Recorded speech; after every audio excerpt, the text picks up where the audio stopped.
Alejandro Morduchov es licenciado en Economía de la Universidad de Buenos Aires, es investigador y economista senior especializado en planeamiento educativo, la administración, el análisis de políticas públicas y la economía y el financiamiento de la educación.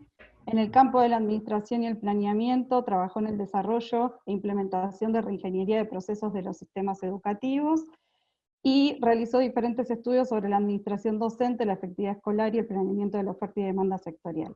En el campo de la economía y financiamiento, participó en el diseño de modelos para optimizar la eficiencia en la asignación de recursos en educación, y actualmente se encuentra viviendo en México, siendo especialista líder en la División de Educación del Banco Interamericano de Desarrollo. Pero por suerte está muy activo en Twitter y podemos estar actualizándonos permanentemente con sus publicaciones. Así que gracias, Alejandro, también por eso. Les cuento que vamos a tener dos momentos principales en la clase abierta. La primera parte sería presentar el artículo que trabajamos siempre en la cátedra como texto obligatorio, como contaba Mariana, y después poder abrir un espacio de intercambio más relacionado con la pandemia y el post-pandemia en términos de lo que se proponía en la clase abierta. Así que lo dejo a Pedro para que continúe con este espacio. Bueno, ya basta de formalidades. Alejandro, es un honor enorme tenerte de invitado, no solo porque son una referencia, sino porque además es una voz muy activa en este momento en relación a los temas de discusión de la agenda educativa. Y por eso pensamos este encuentro, esta clase abierta en tres momentos, ¿no? Que primero fuéramos un poco a tu recorrido intelectual y el artículo, y luego sí un espacio para pensar la pandemia. Así que adelante y bienvenido y gracias de nuevo y disculpas a todas y todes por estos problemas. Muchísimas gracias a los tres, buenas tardes a todos, a todas. Como decían recién, aparte el agradecido soy yo. Hoy ya van a ver a lo largo de la charla, me van a salir varios aniversarios, pero uno es que hace 25 años exactamente di mi primera charla en educación en esta cátedra, invitado por Silvia Senen González, que también estaba en Alicia Vales, ¿no? Que ya no está, y Norberto Fernández Lamarra, ¿no? Entonces 25 años después, y pensaba cuando preparaba la charla y decía, las preocupaciones eran otras en ese momento, y después dije, no, las preocupaciones lamentablemente siguen siendo las mismas, ¿no? Pero como vamos a arrancar desde 1853 y porque a mí me gustan los grandes relatos todavía, soy de aquellos, entonces vamos a ver por qué siguen siendo las mismas preocupaciones.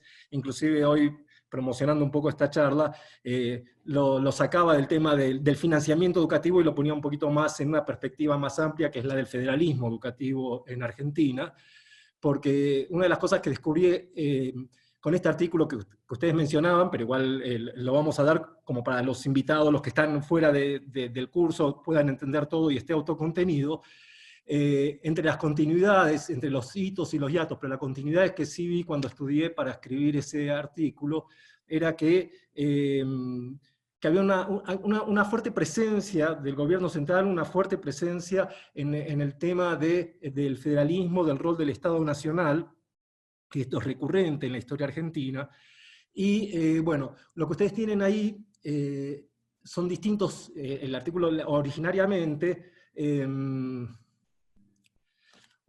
me están diciendo que lo sacaron me escribe gente que lo sacaron del chat porque creen que son hackers, pero bueno, voy a ya cerrar el WhatsApp, disculpen, es lo que pasa. Depende con quién te juntes, Alejandro. Sí, es mi hermana. No hay que vérsela con mi hermana, no. Ese es un problema. Ay, ella pobre. es más clásica que yo todavía, pero bueno. Entonces, en ese momento yo historiaba o repasaba, mejor dicho, en forma medio también anecdótica, alrededor de 10 hitos y hiatos del financiamiento del federalismo educativo en la Argentina. Como hoy no tengo tanto tiempo y aparte quiero centrarme en algunos de ellos, voy a focalizar en tres leyes principalmente, tres de esos grandes hitos, que son la Ley de Subvenciones de 1871 de Sarmiento, la Ley Laínez, que es más conocida que la Ley de Subvenciones, y la Ley de Financiamiento. ¿sí? Los demás, en esto me voy a detener, en los demás hitos los voy a mencionar y cualquier cosa los podemos profundizar a medida que se desarrolle la charla o con las preguntas de ustedes. La ley de subvenciones y la ley Leiner, que son las que más vamos a hablar, dejaron huellas más profundas que la ley de financiamiento. Tal es así que generaron toda una serie de cosas que todavía estamos hoy intentando, no sé si resolver, pero sí reflexionar, discutir o ver cómo seguir para adelante. La ley de financiamiento no dejó huellas profundas, hoy es más que nada un recuerdo, y un recuerdo importante porque es motivo para reflexionar el presente y el futuro respecto de esto. Les decía que el común, a pesar de ser tres leyes que han estado en distintos momentos de la historia educativa argentina, tienen dos denominadores comunes. El primero es que intentaron resolver cada una en su momento los problemas de su época, ¿sí? Que eran como, en un momento era cómo ampliar la cobertura, en otro momento era cómo conseguir más recursos directamente. Lo que fue un medio se terminó convirtiendo en un fin. Y la segunda, que ya les mencionaba, como denominador común, que es la fuerte presencia del gobierno central aportando recursos, regulando o coordinando sus acciones con las provincias, ¿no? Eso es algo que sí ha estado continuamente en la historia del federalismo educativo en la Argentina. Entonces, esperen que también me suena el reloj. Entonces vamos a empezar, ahora sí. No me queda otra que me es necesario remitirme a 1853, a la Constitución de Argentina, algo que ustedes que están en educación ya deben saber más que yo, que en su artículo 5, la Constitución decía que la instrucción primaria era responsabilidad, la instrucción elemental era responsabilidad de las provincias, ¿sí? Aunque por ahí tenía en el artículo 67, que es un artículo que se usó mucho después en la historia del financiamiento del federalismo, abría las puertas para la ayuda, para los aportes del Estado Nacional en caso que fuere necesario. Pero era muy claro esto de que la cuestión de las escuelas primarias no era tema del Estado Nacional. Tal es así que a partir de 1853 el Estado no se mete, y en la época de Mitre, entre 1862 y 1868, se dan ciertos subsidios, se dan ciertas subvenciones, como se decía en la época, a las provincias para ayudarlos en la constitución de sus sistemas educativos, o, bueno, no quiero ser anacrónico, de crear escuelas, promover la construcción de escuelas, etc. Pero estos subsidios no son sistemáticos, es decir, son esporádicos, hay muchas negociaciones políticas, y la verdad que no representan mucho dinero. Bedoya, alguien que escribió sobre todo este periodo y que es muy crítico de este periodo, en 1973, él comenta que era tan poco lo que les importaba a la educación, por lo menos él porque está siendo muy crítico con todo esto, que cuenta que todo lo que se invirtió en el periodo de Mitre para la educación en Argentina, que no era responsabilidad del Estado Nacional, aclaramos, fueron 56.739 pesos fuertes. He intentado por todos los medios de actualizar para ver cuánto representaría esto en épocas actuales.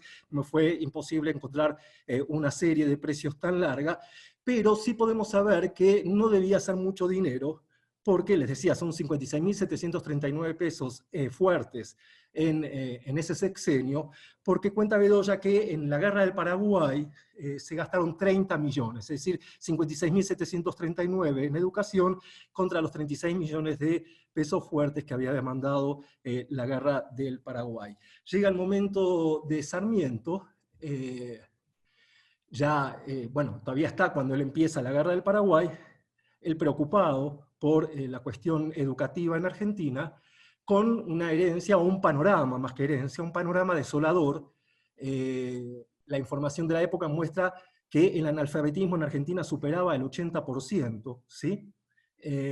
Lo cual era un problemita para alguien como Sarmiento.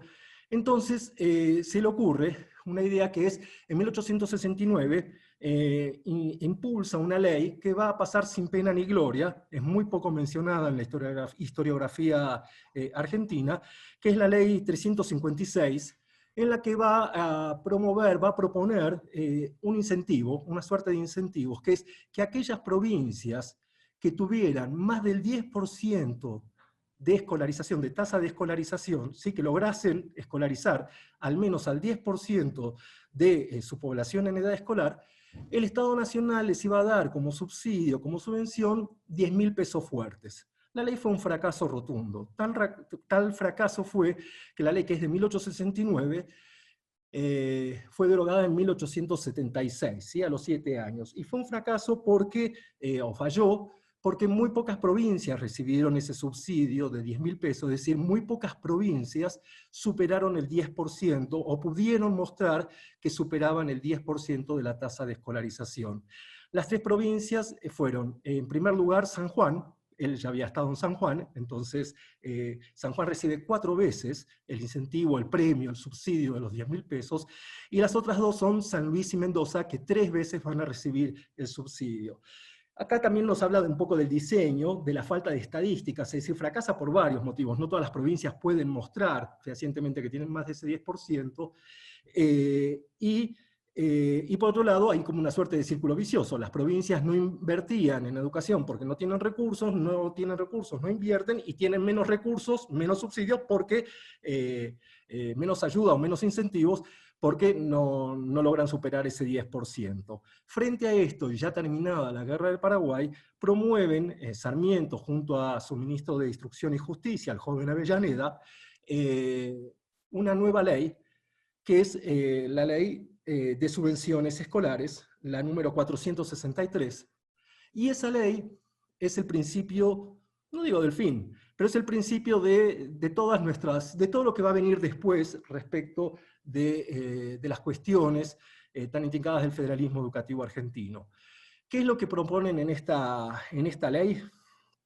En primer lugar, institucionalizan las subvenciones. Eso que les comentaba de la época de Mitre, que eran esporádicas, que se daban cada tanto, ahí dicen, no, esto cobra cuerpo. Y aparte es la vuelta al que le encuentran ellos a cómo intervenir en la expansión, en la promoción de la educación primaria sin violar el artículo 5 de la Constitución. Porque, ¿qué dicen? Que aquellas provincias que soliciten recursos para sostener sus sistemas educativos, el Estado Nacional va a concurrir con subvenciones escolares.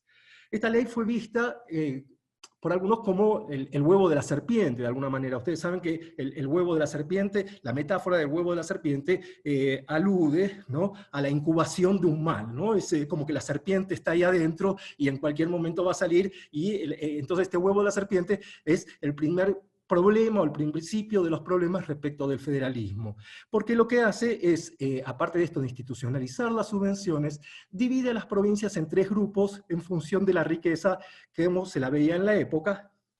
Y entonces un primer grupo va a recibir, en función de sus necesidades, hasta el 75% de los recursos que requieran para sostener sus escuelas, es decir, la construcción de escuelas, el equipamiento y los salarios docentes. Entonces, en este grupo estaban La Rioja, San Luis y Jujuy, es decir, que por cada 100 pesos que ellos mostraban que necesitaban para sostener sus escuelas, el Estado Nacional les iba a aportar 75. Un segundo grupo están Santiago del Estero, Tucumán, Salta, Catamarca, Mendoza, San Juan y Corrientes, les iban a dar hasta el 50%, es decir, por cada 100 pesos les iban a dar 50, y el último grupo son Provincia de Buenos Aires, Córdoba, Entre Ríos y Santa Fe, que les iban a dar 1/3 de las necesidades, es decir, por 100 pesos, por cada 100 le iban a dar 33. Decía, es mobiliario, útiles, edificios escolares. Es una ley también interesante, solo van a pasar 2 veces, eso en la historia del federalismo, del financiamiento educativo, que dice en la misma ley de dónde van a salir los recursos para estas subvenciones, y en la ley se establece que que van a salir de la venta de tierras fiscales, pero 1/8 parte de la venta, de lo que se recaude por la venta de tierras fiscales, se iba a destinar a estas subvenciones. se escribió, no, es tan importante esta ley como lo poco que se ha escrito. Se ha escrito más, y hay abundante bibliografía, sobre ciertos efectos más educativos propiamente dichos, que tienen que ver con toda la figura de los inspectores nacionales y con varias cosas que han sucedido a partir de lo que desencadena la ley, que cómo ha incidido esto en lo que va a venir sucediendo después. ¿Qué piden a cambio Sarmiento, Avellaneda y los legisladores a cambio de las subvenciones? Tres cosas. Primero, que las provincias sancionen leyes provinciales de educación, ¿sí? Como que instituyan ya el aparato legal para conformar sus sistemas educativos. La otra que piden, clima de la época, que generen estadísticas educativas, ¿sí? No nos están pidiendo demasiado, pero que sí las generen. Y la tercera es que tengan comisiones para administrar los recursos. Y por supuesto se menciona la figura de los inspectores provinciales, después van a aparecer los inspectores nacionales, pero para ver, se habla de los inspectores nacionales para ver las tareas pedagógicas, pero es para ver exactamente qué está pasando con los recursos de los subsidios que está dando el Estado nacional. La ley tiene distintos, después salen distintos reglamentos explicando algunas cosas. La ley va a ser modificada por otra ley en 1890 a la luz de varias cosas de la experiencia que hubo en esos 20 años. No tuvo suerte pareja. A Sarmiento le toca algo nada que ver con la magnitud de ahora, pero sí encuentro una similitud, que a Sarmiento le toca, lo más parecido que tenemos de la pandemia y la crisis económica es la que le toca a Sarmiento, que tiene y la fiebre amarilla, y años después, 1873, que lo va a terminar golpeando a Avellaneda, la crisis mundial, la primera así gran crisis que hay, lo cual va a alterar un poco los planes. Es más, es al propio Avellaneda, que era el ministro de Instrucción, al que le va a tocar reducir el presupuesto, reducir la intervención del Estado Nacional, y no solo eso, yo creo que en 1876 les toca, derogan la ley de bibliotecas populares, que era algo muy caro a Sarmiento, que inclusive había sido sancionada antes que la propia ley de subvenciones escolares por la falta de recursos. Ellos no dicen que falta de recursos, le echan la culpa a las provincias y a que nadie le interesa la literatura, la cultura, etcétera, etcétera, pero había un problema fuerte ahí, que era que no había un peso, ¿no? Les estaba diciendo, muy bien, que y en 1890 sale esta ley modificando a la ley de subvenciones. Y ahí hay algo muy interesante, ustedes que están en administración de la educación, yo por lo menos, salvo que alguien encuentre algo, el antecedente más antiguo que encontré de las famosas POF, que son las plantas orgánicos funcionales, no las que regulan esto, el desdoblamiento de las secciones, cuántas secciones se pueden tener, las fusiones, etcétera, etcétera, está en esta ley, porque en la ley de 1890 se explicita cuántos maestros tienen que haber, es decir, cuántos alumnos tienen que haber para poder abrir una sección o un curso para poder designar a un docente. Y a raíz de que vienen estas normas de organización escolar, de administración escolar, y inclusive hasta señala cuál es el sueldo, el salario que tiene que tener un docente. ¿Qué sucedió por qué sale de golpe esta ley, con más controles, con más, tratando de promover o comprometer más a las provincias? Que ellos habían notado en los 20 años precedentes que las provincias hacían algunas picardías con las subvenciones que mandaba el Estado Nacional. Ustedes avísenme con el tiempo, cuando lleguemos a los 20, 25 minutos, así ahí paramos, ¿no? Entonces, hacen algunas picardías, como la de establecer salarios más altos, es decir, se le informa al Estado Nacional que los salarios de los docentes son más altos que lo que realmente son, así reciben más subsidios, una parte la pagan a los docentes y otra parte se la quedan ellos. Otra cosa que también hacían las provincias, esto está en los informes de Ramos, está muy citado en la literatura, pagaban con bonos provinciales, bonos que tenían poco valor, o que en el mercado, mejor dicho, se vendían a poco valor, y entonces, ¿qué hacían? Por ejemplo, la provincia X pagaba a sus docentes, qué sé yo, 100 pesos, ¿sí? 100 pesos en la época debía ser mucho dinero, pero es un ejemplo, le daba 100 pesos. Pero esos bonos tenían muy poco valor, porque eran bonos provinciales. Entonces, cuando el bono ese, quizás voy a decir cualquier cosa, valía en el mercado 50 pesos, algo que pasa mucho en Argentina. Entonces, ahora, después, cuando el Estado Nacional le mandaba la subvención escolar, la de 1871, le daba los 100 pesos del sueldo docente. ¿qué hacía el Estado provincial? Los estados provinciales compraban los bonos por 50 pesos, es decir, compraban esos valores por los 50 pesos, el docente veía evaluado su sueldo y se podían quedar con la diferencia. Y algo que también, entonces con eso también se hacían unos pesitos de más las provincias, y algo que también, por lo menos está en los informes, parece ser que las provincias inclusive, algo que hoy creo que sería imposible, inventaban directamente escuelas para que les dieran la subvención, ¿no? Es decir, había fallas en el sistema de inspección, etcétera, etcétera. Entonces era una forma de obtener recursos. Esto es tan fuerte que no solo que va a promover esta ley de 1890, sino que el propio Paul Grusac, viendo esto en el Congreso Pedagógico, ¿sí? En 1882,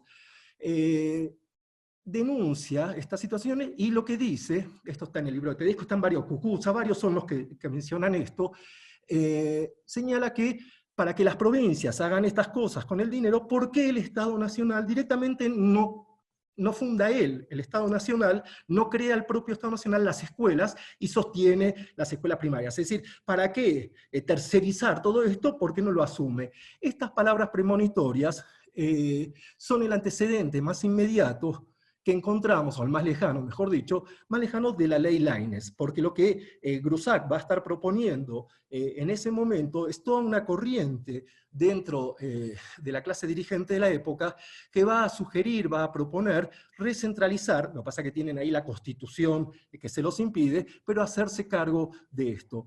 Como a pesar de la ley de 1890, las picardías siguen sucediendo, llega un momento que dicen, toman el toro por las astas. Yo me los imagino a Laínez y a algunos cuantos preguntándose a quién se les habrá ocurrido meter esto de la educación primaria en la Constitución, que les impedía intervenir y que chocaba con el proyecto de país que estaban pensando.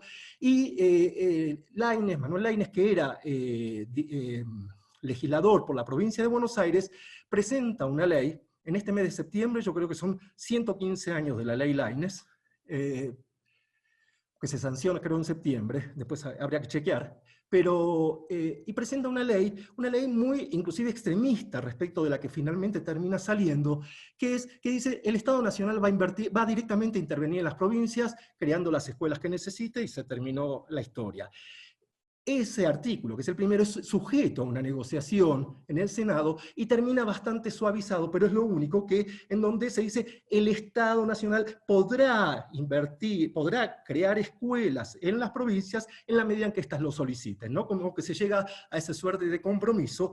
Sale la ley ha sido muy criticada. Si algunos vieron la ley de 1871 de las subvenciones escolares, el huevo de la serpiente, otros han visto en la ley Laínez a la serpiente misma. ¿Sí? Porque, pero a pesar de todo, me es inevitable ser condescendiente con la ley, ¿no? A los pocos lustros de sancionada la ley, ya las escuelas nacionales, dentro del total, las escuelas fiscales, como se le decía, las escuelas fiscales dentro del total de las escuelas del país, pasaron ya a representar el 40%. Es decir, que mirándolo desde esa perspectiva, la ley fue eficaz. Inclusive hay un artículo, un trabajo de Inés Aguerrondo del año 76, en el que ella muestra las estadísticas, que las provincias, para mostrar que no hubo un avasallamiento de las autonomías provinciales, en el que son las propias provincias, en muchos casos, las que se desentienden de sus escuelas y se las pasan al Estado Nacional para que las financien directamente. Es decir, como que estaban de alguna manera queriendo sacarse el problema de encima. Algunos han visto en esta ley también una suerte de nacionalización silenciosa de la educación, o una vocación centralizadora, pero otros han visto que la ley solo era un parche, era un remedio, porque no se terminaba de hacer cargo suficientemente del problema de la instrucción primaria, que tampoco eran los 6 grados, 7 grados, eran los 4 grados mínimos. Bueno, hay toda una serie de cuestiones ahí más educativas propiamente dichas, pero lo que es interesante, y que también muestra nuestras contradicciones, ¿no? Que vienen de hace mucho, que la ley Laínez, por la cual se puede intervenir en las provincias, va a convivir durante casi 70 años con la ley de subvenciones, que nadie la deroga. Es decir, la ley de Sarmiento, la que tenía la de hace 35 años. ¿Por qué? ¿Qué es? Porque esa ley de subvenciones ya estaba financiando o cofinanciando escuelas preexistentes a la ley Laínez, que eran escuelas de las provincias, ¿sí? Entonces eso el Estado ya había comprometido y seguirá financiando a esas escuelas anteriores a la ley Laínez. A partir de la ley Laínez no se incrementa la cantidad de escuelas subsidiadas, directamente el Estado las crea, ¿sí? Entonces vamos a tener, ¿por qué decía por casi 70 años conviviendo a las dos leyes? Porque la ley Laínez las dos leyes se van a derogar en dos dictaduras militares en Argentina. La primera en derogarse es la ley Laínez en el año 1970, es la ley 18.586, tengo anotado, que deroga, no me podría acordar los números, que deroga la ley Laínez. Y tiene sentido desde esa derogación con lo que estaba sucediendo en la época, porque ya en los 60 se empieza a hablar de la transferencia, son muy poquitas las escuelas que se transfieren a las provincias, pero ya empieza toda la corriente en favor de la provincialización de las escuelas nacionales, de esas escuelas Laínez. Entonces lo que hacen es también, toman el toro por las astas y directamente la derogan. La ley de subvenciones va a correr distinta suerte y va a sobrevivir a la ley Laínez 10 años más.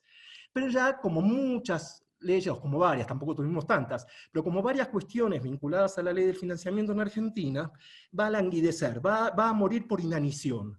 ¿Por qué digo que va a morir por inanición? Cuenta Bravo que algún nerd de la época, en 1957, hizo el cálculo de cuánto le debería dar el Estado Nacional a las provincias se hubieran mantenido, ¿sí?, la ley de subvenciones, si se hubieran seguido operando la ley de subvenciones como era el espíritu originario. Y para la provincia de Buenos Aires, este héroe nerd anónimo, calcula que para 1957 el Estado Nacional le debería haber dado, por las viejas escuelas que habían sido creadas y sostenidas con la ley de subvenciones, 200 millones de pesos del año 57. Sin embargo, el Estado Nacional solo dio 1.2 millones, 1,2 millones de pesos, es decir, 0,5%. Es decir, que la ley fue languideciendo, de a poquito ya a nadie le importaba. Entonces, cuando en 1980 se deroga, ya es más, nadie se debía acordar, porque esto es algo, no lo he encontrado el motivo, pero algo muy curioso, interesante, simpático o muy nuestro, es que la ley se deroga 2 años después de la transferencia, es decir, ya hacía 2 años la transferencia de las escuelas primarias se había dado en 1978, y la ley de subvenciones se deroga 2 años después, es decir, como que, no sé, a veces me quiero imaginar, había que buscar algún actor de la época, pero son todos militares, así que no creo que vayamos a buscarlos, o deben estar muy viejitos, pero alguien se habrá acordado que todavía la ley de subvenciones estaba vigente y habrán decidido derogarla. No sé, tendría que profundizar un poco más cómo es que pasa, cómo es que no se deroga en el mismo momento en que se transfiere en definitiva, ¿sí? Yo creo que ya estoy con el tiempo. Si tienen preguntas, porque ahora vienen otros hitos, pero que los voy a mencionar, que podemos profundizarlos en el intercambio, que son bien, bien importantes. Así que acá paro para alguna pregunta, alguna inquietud de todo lo que charlamos hasta ahora. No es callen para siempre, pero acuérdense que cuando alguien tiene una duda, otros la comparten. Así que no hay preguntas tontas acá. Buenísimo, Alejandro. En realidad lo que podemos hacer es continuar un poco en el tiempo, con el recorrido y juntar preguntas para más adelante. Si querés hacemos un salto los siguientes hitos, ¿no? Unos 10, 15 minutos más si querés, y después también te metemos un poco con el financiamiento en la actualidad. Fantástico, fantástico. Entonces vamos a seguir con los hitos. ¿Cuáles son los otros hitos que vamos a mencionar? Que algunos siguen y tienen plena vigencia. ¿Qué son? En primer lugar, la transferencia de las escuelas primarias en 1978. En segundo lugar, la ley de coparticipación, esta que esta semana estuvo tan de moda con los conflictos entre Ciudad de Buenos Aires, Provincia de Buenos Aires, el Estado Nacional. ¿Por qué? ¿Por qué menciono la ley? Porque, nada, rápidamente, en la ley de coparticipación, ustedes saben que la ley de coparticipación son 3 cuestiones, ¿no? ¿Qué constituye una ley de coparticipación? La primera es la definición de los recursos que se van a repartir entre el Estado Nacional y las provincias. La segunda cuestión es cuánto le toca al Estado Nacional y a las provincias es un conjunto, eso se llama la distribución primaria. Y la tercera es cuánto se distribuyen entre las provincias, ¿sí? estos días lo que estuvo de discusión es la distribución primaria, es la parte de nación que saca nación, bueno, que le saca a la Ciudad de Buenos Aires y le da a la provincia, y la otra es cómo se distribuyen, y esto que la provincia está como, digo, la provincia de Buenos Aires, ¿no? Está claro, cómo está sesgada, cómo ha sido castigada. No me voy a meter en todos los intríngulis. Era muy jovencito, pero fui testigo de eso, porque yo trabajaba ahí en la Subsecretaría de Relaciones Provinciales en Hacienda, y es más, los índices de la distribución secundaria los hice yo, tenía 25 años, pero eso es otra historia, para bien o para mal, y no me avergüenzo. Pero la cuestión es que en la distribución primaria, eso que se reparten entre el Estado Nacional y las provincias, hasta la ley de 1973, de la coparticipación de 1973, al Estado Nacional le correspondían 48.5% de los recursos. Y en la ley de coparticipación, esta de 1988, al Estado Nacional le van a tocar, no me acuerdo, tengo anotado por algún lado, pero son se le van a aumentar a 56-66 a las provincias. La diferencia entre ese número tan raro que 56-66 de los recursos totales y el 48.5 van a venir de los cálculos que se habían hecho en 1981, que habían encargado las provincias de cuánto había sido el costo de la transferencia de los servicios, y se van a incorporar a la distribución de la coparticipación, es decir, la educación, pero igual la educación no recibió un peso. Es más, como fue justo la crisis antecedente a la hiperinflación, es más, disminuyeron los recursos que tuvieron que recibieron, que invirtieron las provincias en educación. Es decir, reciben más recursos, cada vez que reciben más recursos invierten menos. Algo va a haber pasado en los últimos 4 años. Similar. Pero, bueno, dicho esto, después viene la ley de convertibilidad, el Estado Nacional necesita recursos es decir, necesita no tener un déficit público, y como no puede quitarles recursos de la coparticipación a las provincias, al entonces ministro de Economía, al todopoderoso Cavallo, se le ocurre una idea brillante en ese sentido, por lo simple, que es, si no les puedo quitar recursos de la coparticipación, lo que hago es aumentarles el gasto. Es decir, él se quería llevarle parte de lo que les correspondía a las provincias, como las provincias obviamente se niegan. Entonces lo que hace es, bueno, les transfiero las escuelas, los que quedaban, las de la secundaria, los institutos de formación docente y los hospitales nacionales. Hubo toda una discusión si las dos transferencias, primero que habían diferencias entre, una había sido, y esa fue la defensa de los 90, la ley del 78 había sido en una dictadura, esta era en pleno periodo democrático, lo que es también interesante y muestra también ciertas cosas que tenemos, ciertos problemas que tenemos en educación, es que en educación se venía discutiendo hace mucho la transferencia de las escuelas secundarias, y el gobierno en ese entonces, de buenas a primeras, lo mete en la ley de presupuesto para el año 92 y anuncia por ahí, es decir, ni siquiera una ley especial ni nada, anuncia ahí que, y así se enteran todos por los diarios, digamos de alguna manera, que en la ley de presupuesto del Estado Nacional, el Estado estaba transfiriendo todas sus escuelas secundarias nacionales, ¿no? Y todo lo que tenía que ver con ello. Los institutos de formación docente, por otros motivos, va a tardar, por otros tipos de discusiones, va a tardar en ser transferido, pero también va a caer años más tarde, tiempo más tarde, en la volteada. De alguna manera, es este tercer hito que comentaba, así que estoy repasando. Otro hito que tiene que ver, que es antecedente de la Ley de Financiamiento Educativo, es la Ley Federal de Educación, ¿no? Yo sé que no hay que nombrarla y todo esto, pero en la Ley Federal de Educación, por un acuerdo con CETERA, con los gremios, se incluye un artículo que ya por primera vez se menciona en el marco legal argentino, que la inversión educativa tendrá que ser de un 6% del Producto Bruto. Deja solo eso. En realidad hay dos cláusulas. Una es o alcanzar el 6%, ¿no? O que tienen que ir aumentando los recursos en un 20% anual hasta duplicarse en 5 años. ¿Sí? Como las autoridades entonces ven enseguida que no van a alcanzar ni en broma el 6%, empiezan a modificar el discurso diciendo, bueno, solo vamos a duplicarlo, que tampoco se llega a duplicar. La única que aumenta muchísimo sus recursos es la provincia de Buenos Aires, ¿sí? que ahí había una directora general de escuelas, que duró mucho tiempo, que era Janet Acio, y ahí sí le invirtieron muchísimo dinero, ¿sí? Para sostener la reforma educativa, la ley federal, pero el resto como que no, y el Estado Nacional, que también va a terminar la década habiendo, y lo cual hace y complejiza todo más el análisis, el diagnóstico de lo que sucede en esos años 90, ¿no? Respecto al Ministerio Nacional y del resto de lo que estaba sucediendo en el Estado y en Argentina. Yo me acuerdo cuando esta primera charla, inclusive lo llegué a escribir, que les comentaba, en el año 95, en ese momento hablábamos de una lógica económica de la política educativa. ¿Qué quería decir esto? Que la transferencia de las escuelas habían sido para ahorrarse recursos, ¿sí?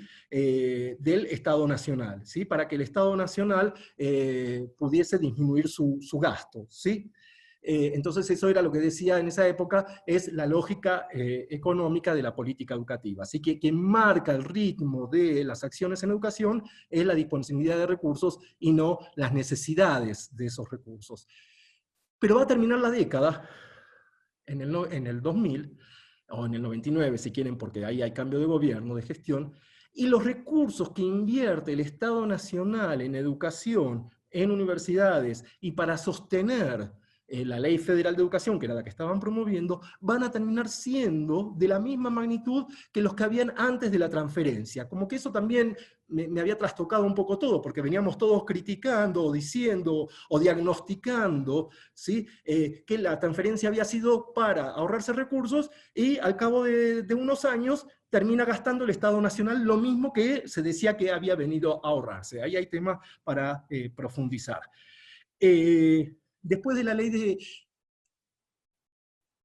con la transferencia y la ley federal es un combo, nunca vamos a poder saber efectivamente quién fue responsable de lo que sucedió después, porque suceden casi simultáneamente, ¿no? La transferencia es en 1992, 93, y termina con la provincia de Buenos Aires, creo que en enero o febrero del 94, es la última, porque es la más compleja siempre, en transferirse las escuelas por los recursos. Bueno, hay toda una historia detrás.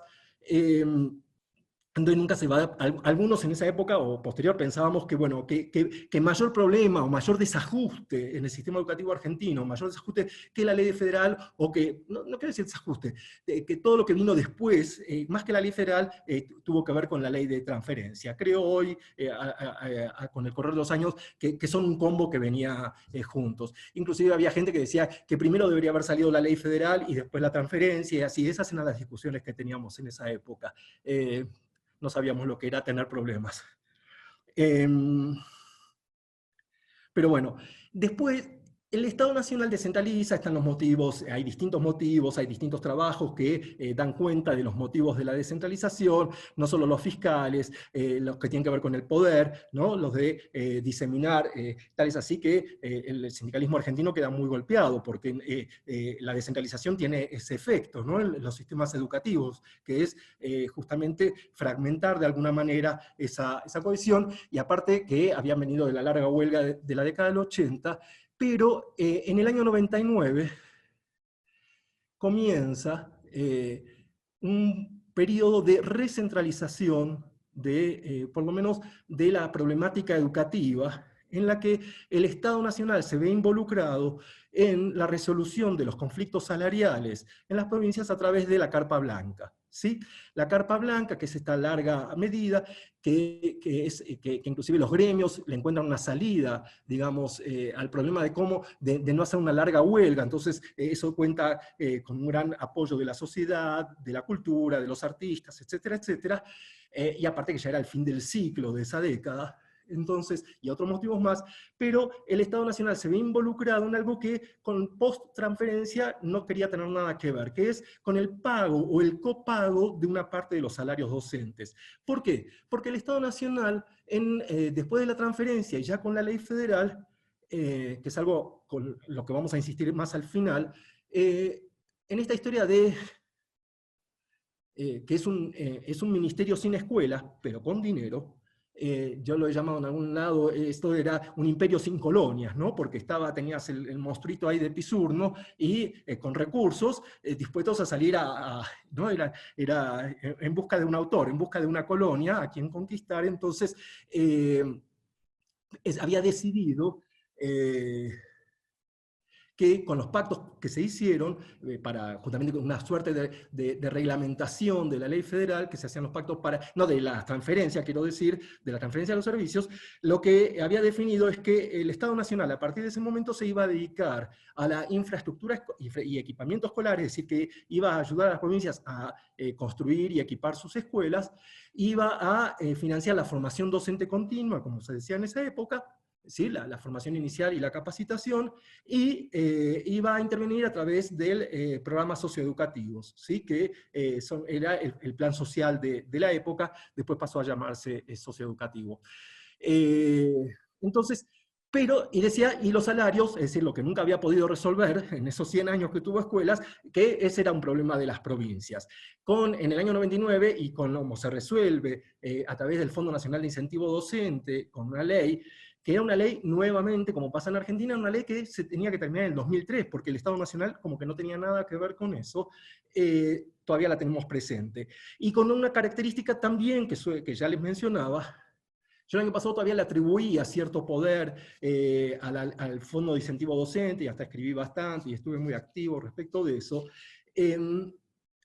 sobre el potencial, porque ahí había como una caja, ¿no?, para usar, pero lo que ha venido sucediendo con el fondo de incentivo, una vez más, es que está languideciendo. Desde el 2016, aún con inflación, es la misma suma de 1.210 pesos. Este año está siendo prorrogado y cada vez representa menos en términos de lo que es el presupuesto educativo total y representa menos dentro del salario docente. Es decir, no sé qué va a suceder con ese fondo de incentivo, porque siempre, cada vez que creo que está muerto, ahí está otra vez reviviendo, así que no soy buen predictor del fondo de incentivo, del FONID, pero con eso el Estado va a empezar a intervenir otra vez en los salarios, y esto se va a ver reforzado más todavía con la ley de financiamiento, cuando el Estado empieza a pagar a compensar a las provincias que no pueden llegar a un salario mínimo estipulado para los docentes. Entonces el Estado Nacional pone la diferencia entre ese salario mínimo y lo que efectivamente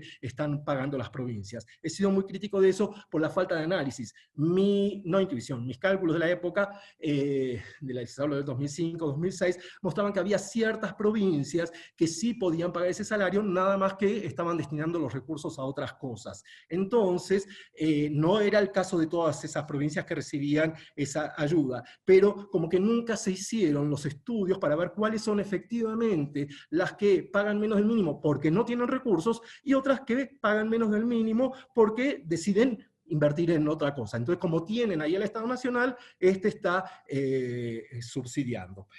Otros hitos para mencionar, antes de llegar a la ley de financiamiento, están la ley de los 180 días de clase. Esta ley, ¿por qué la incluyo dentro de los recursos? Y el otro día la mencionaba, porque la ley de los 180 días surge a partir de una larga huelga que hubo en Entre Ríos en el año 2003, que estuvieron más de 70 días sin clases. Y entonces el Estado Nacional inclusive es el primer acto de gestión del recién asumido presidente, ¿no? Kirchner lo primero que hace es viajar ahí a Entre Ríos para intentar poner fin a esta larga huelga, y con el compromiso de aportar recursos para pagar los salarios atrasados. No es que la huelga no era por pedidos de aumento salarial, es como lo que pasa en Chubut, era por el retraso, la demora en el pago de los salarios. Entonces, en la ley de los 180 días hay un artículo que dice que cuando las provincias se demoren, pueden solicitar, o no tengan los recursos para pagar porque están atrasadas en el pago, pueden solicitar el auxilio del Estado Nacional. Y después ya viene, en el año 2005, la Ley de Financiamiento Educativo. En el año 2004, ahí yo participé en algo de esto, en el armado de la Ley de Financiamiento. En el año 2004 ya se veía que el país iba a salir de la crisis económica, y a las autoridades educativas en ese entonces, al ministro específicamente, ve la oportunidad de acercar recursos al sistema educativo, ¿sí? Y entonces se ponen a elaborar en el año 2004, la ley va a salir en el año 2005, y todos los estudios preparatorios para esta ley. La ley es tan sencilla y tan compleja como se la quiera ver, vamos a tratarla de hacerlo lo menos difícil posible, que es, en primer lugar, rescata ese 6% de la ley federal. ¿Sí? Dice, vamos a llegar al 6%. Esto no quiere decir que, como se ha dicho en algunos casos, que... porque decía el 6% es poner el carro delante del caballo, porque ¿qué sabemos? Necesitamos 6, necesitamos 6,78345, es decir, ¿cuál es el número efectivo que se necesita de recursos? ¿Por qué poner un 6%? Bueno, porque en el sistema educativo argentino, ese 6% tiene un valor simbólico muy fuerte, ¿no? Vienen de viejos estudios de la UNESCO, pero a partir de la ley federal, como que es una aspiración que hay dentro de la comunidad educativa argentina. De todas maneras, en el Ministerio de Educación se hicieron los estudios para ver cuánto efectivamente se necesitaba, para tener argumentos si se necesitaba un 5, si se necesitaba un 8%, cuánto era efectivamente el dinero del Producto Bruto, de la riqueza que se generaba, que se tenía que destinar. Otra de las prescripciones que tenía, bueno, lo que tenía la ley era que en 5 años, como que el diagnóstico que se tenía es que se partía de un 4% más o menos del Producto Bruto, y entonces como que en 5 años gradualmente se tenía que alcanzar ese 6%. Y explicaba cuánto tenía que poner el Estado Nacional, cuánto tenía que poner las provincias. Esto justamente era a raíz de la experiencia del año de 1993 de la ley federal, que no podíamos dejar, no se podía dejar, no me quiero incluir, no se podía dejar solo la prescripción del 6%, porque si no, no sabemos cuánto tiene que poner el Estado Nacional y cuánto tienen que poner las provincias. La ley lo que hace es establecer, hay unas formulitas donde cuánto es lo que le corresponde a cada provincia, inclusive se hicieron los cálculos, se hicieron los índices de cuánto era lo que tenía que poner cada provincia de sus recursos para alcanzar el 6%. Y les decía antes, cuando mencioné a la ley de subvenciones, la ley de financiamiento va a ser algo que no hacen las demás, y que ahora anda circulando un proyecto de ley que es muy crítico porque tampoco dice de dónde, que habla de la emergencia educativa, pero no dice de dónde tienen que salir los recursos. No, esto sospechen cuando vean una ley de este tipo que... independientemente de quién venga, ¿no? Que son solo declaraciones de principios, ¿no? La única verdad es la realidad. Si no están los recursos, es puro discurso, ¿no? Por lo menos, y es una enseñanza importante también de la ley de financiamiento, porque no podía ser una ley de financiamiento si no había una estrategia de dónde sacar los recursos. ¿Y cuál era la estrategia? Que era como se visualizaba que el país iba a crecer. Entonces, lo que se dijo, los técnicos y los políticos de ese entonces, lo que dijeron es, vamos a capturar para el sistema educativo argentino una parte de ese crecimiento. A ver, ¿cómo lo podemos explicar esto lo más fácil? Supongamos que es una torta de 100 kilos, ¿sí? De esa torta de 100 kilos, hasta el año 2004, a educación le tocaban 4 kilos, es decir, un 4% de los recursos de la torta iban para educación, ¿sí? En esa época proyectaban que iba a crecer la torta, el Producto Bruto. Supongamos que se proyectaba, para hacerla sencilla, que se iba a crecer hasta 200 kilos. ¿Sí? Si educación se podía quedar con ese 4%, al cabo de los años se iba a tener más kilos de la torta, 8 kilos. ¿Sí? La ley lo que hizo fue, no solo te garantizo que vas a tener el 4%, no es que porque la torta crezca mucho vos vas a seguir teniendo 4 kilos, es decir, vas a poder capturar una parte de esa torta, ¿sí? Es decir, los 4 kilos, sino que te vas a llevar un 6% de la torta. Es decir, vas a poder llevarte no 8 kilos, sino 12 kilos. Es el ejemplo más sencillo que tengo para darles. Si me piden algo, ya no sería la ley de financiamiento, ¿no? Entonces, es decir, como que la ley era, hasta ese momento teníamos 4 kilos, si no había ley, por lo menos, o si no crecía el país, por lo menos teníamos garantizado que íbamos a tener los 4 kilos. Y si crecía, como se esperaba, no solo ibas a tener 8 kilos, sino que otros kilos correspondientes de pasar de un 4% al 6%. La ley tenía varias cosas más, también estableció cómo se tenían que distribuir los recursos del Estado Nacional, según eso nunca fue reglamentado. Yo saqué varias enseñanzas de esa falta de reglamentación, como que se establecían criterios para que no fuera arbitrario, discrecional, según la capacidad que tuvieran las provincias para financiar, según el esfuerzo que hicieran las provincias para financiar, y según las necesidades que tuvieran las provincias de financiamiento. Eso no se financió, eso no se reglamentó nunca. Y para bien o para mal, siempre digo lo mismo, que es, la ley se cumplió, más allá de si tardó años. A ver, vieron que en Argentina, incluso yo, somos tan literales, y yo ya lo veía venir en el año 2005, cuando empecé a dar charlas sobre esto, que yo sabía que íbamos a llegar al 5.8% y nos iban a decir que la ley no se cumplió. Y el 6% era un objetivo político, ¿sí? No es con esto que esté tratando de disculpar nada, pero viniendo de la crisis terminal, no sabíamos que iba a venir la pandemia, pero viniendo de la crisis terminal del año 2001 y 2002, ya llegar al 5.7, 5.8 ya era para descorchar el champán, ¿sí? Ya para festejar. Por supuesto, después dijeron que el cálculo del PIB, que recién se cumplió en el 2015, etcétera, y se olvidó o no se tuvo en cuenta, y nadie salió a defender diciendo el 6% es un objetivo político. Es como el hambre cero de Lula. Lula sabía que no iba a llegar a ese hambre cero. Es un objetivo político que uno se impone como gestión. Pero más allá de esto, con la ley, bueno, terminó en 2010, a muchos les gusta ver que todavía sigue, pero la ley terminó. ¿Por qué les gusta ver que sigue? Porque la Ley de Educación Nacional, que desde el año 2006 recoge, es decir, al poco de salir la Ley de Financiamiento, la Ley de Educación Nacional recoge ese 6% y garantiza el 6%. En realidad tenía una razón de ser, porque la Ley de 2005, la de Financiamiento, incluía ciencia y técnica, ¿no? Dentro de ese 6%, porque cuando se hizo la ley, no se sabía si se iba a poder cumplir o no. Entonces, la cuestión era sumar cosas para que estuvieran ahí en ese 6%, por si no se llegaba y que después nos vinieran a chicanear diciendo no llegaste. Entonces, como que uno metía muchas cosas en esa bolsa. La ley de 2006 deja ese 6% solo para educación. Pero en realidad, esto que podría ser como bueno, para mí fue una suerte de retroceso. Entiendo lo loable del 6% de la Ley de Educación Nacional, porque vuelve al 1993, vuelve a la Ley Federal.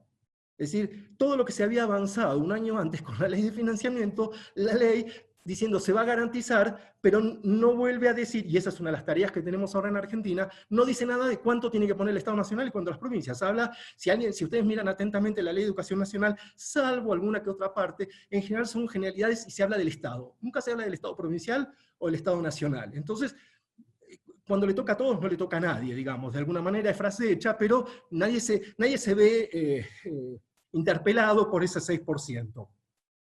Entonces, y algo habría que ver. ¿Qué sucede después? Se llega a ese 2015, y viene algo que yo ya estoy llegando ahora a la actualidad. Trataremos de ser, como diría Bunges, pasionalmente racionales, ¿no? Tratando de no razonar con pasión. Viene el periodo 2015, 2018, 2019.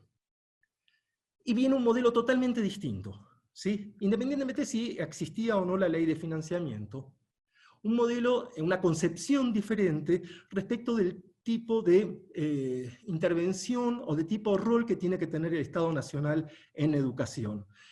Para mí, esto es muy actual, así que deberíamos dejar pasar 5 o 10 años para ver cuánto de esto es así. Estoy reflexionando en la trinchera, ¿sí? O estamos reflexionando en la trinchera. Para mí es como que tenemos un periodo 2003-2007, hoy inclusive tuiteaba, nosotros tenemos, pensando en la charla, cómo la iba a terminar, pero nosotros tenemos los 90 que se propone un modelo de intervención del Estado, proliferan los programas, es la concepción, ¿no? Es donde se pierde esa organicidad en el sistema educativo de concebir la política educativa como algo sistémico, y es cada cosa tiene un programa a que lo van a atender, ¿no? Tenemos un problema socioeducativo, tenemos un problema de lectura, tenemos un problema de matemática, tenemos un problema de esto, de lo otro, y creamos un programa, ¿no? Lo que en la época algunos llamaron la programitis, ¿no? De la proliferación de acciones, de programas, etc. Con la ley de financiamiento, la ley de educación nacional, fíjense que el periodo 2003-2007 es un periodo fuerte en marcos normativos. Hubo otras cosas, y no quiero disminuir, y yo participé en esa gestión.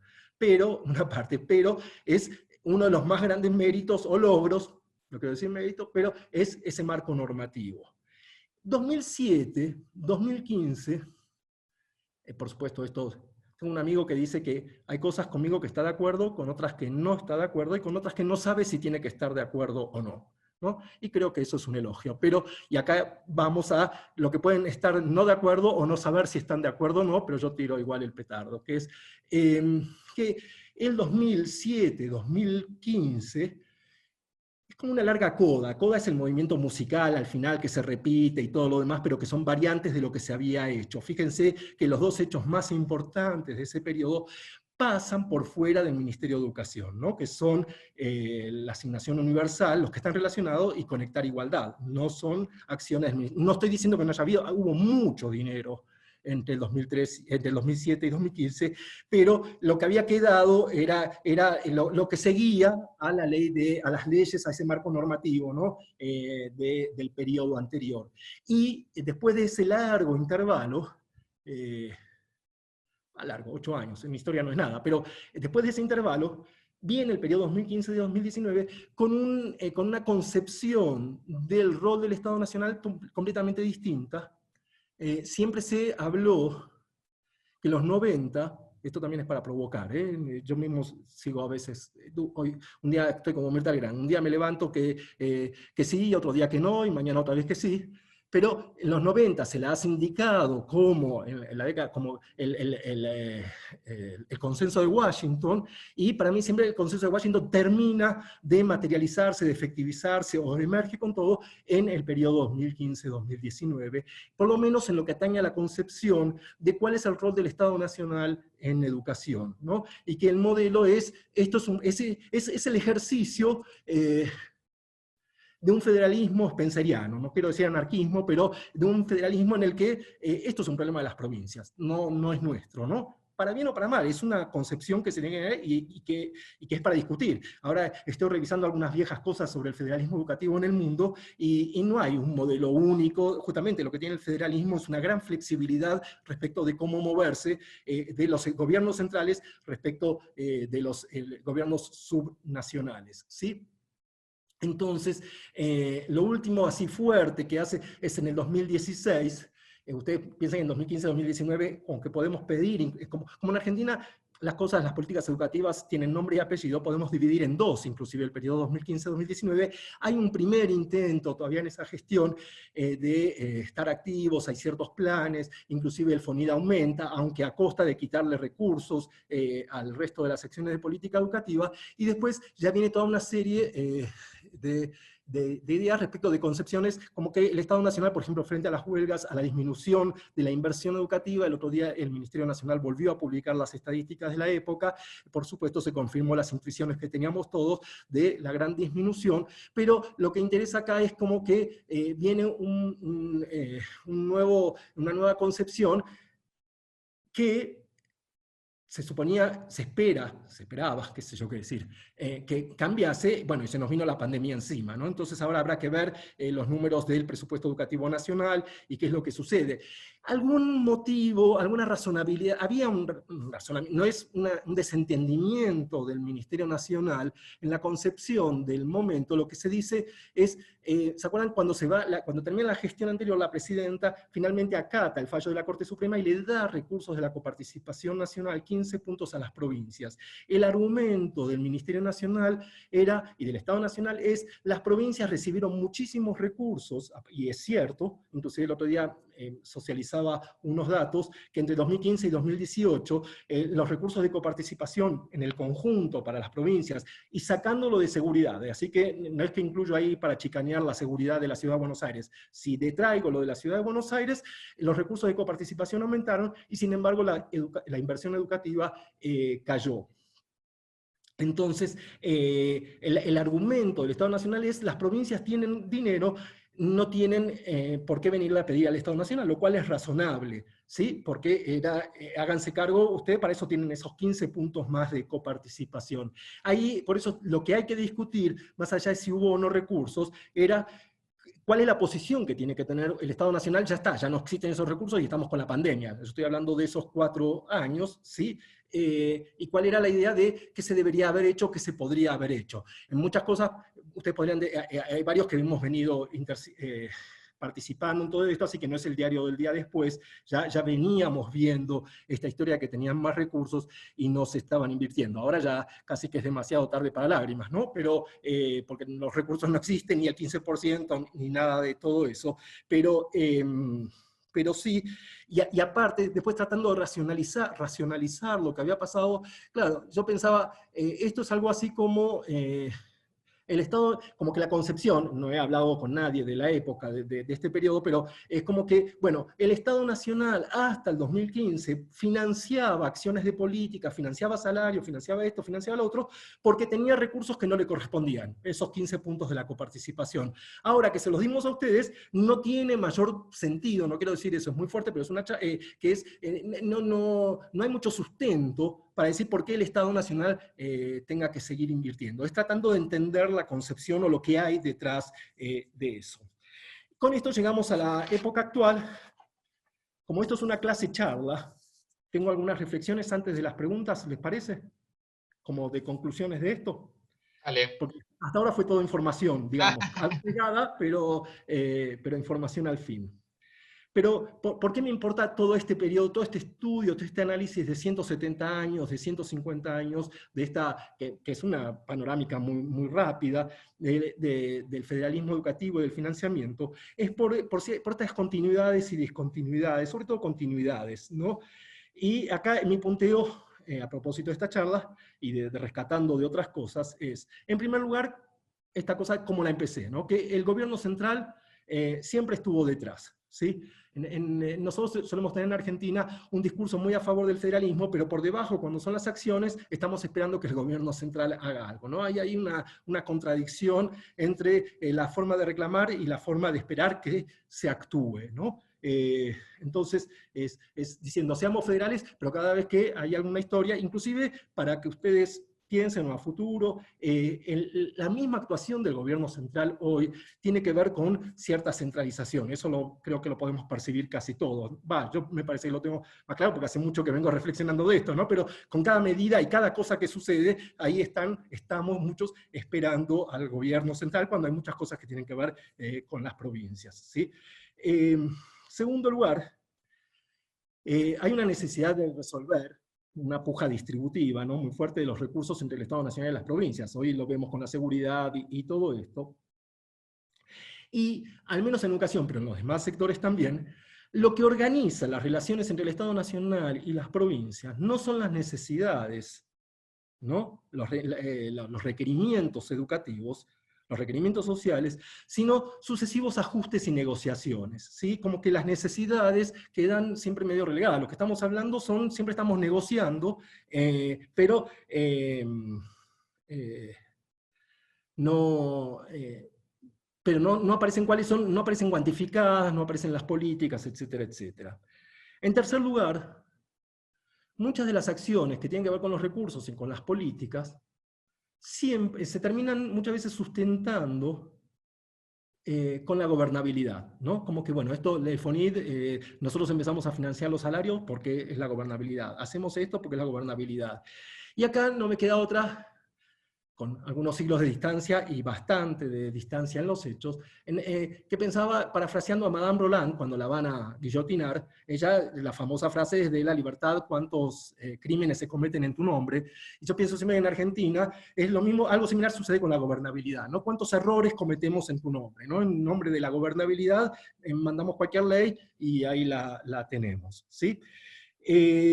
Pero la justicia, la equidad, las necesidades aparecen muy poco en las discusiones. Y es más, en general, ahora, bueno, porque tenemos la pandemia, pero mirándolo en el largo plazo, todo lo que aparece mucho son siempre, cuando más es visible los sistemas educativos, es cuando están las pujas salariales, los pedidos de los sindicatos, entonces es un emergente que una vez pasado, resuelto o pateado para adelante la cuestión salarial, la educación deja de aparecer en la primera plana o deja de aparecer como problema porque no está todavía considerado como problema social.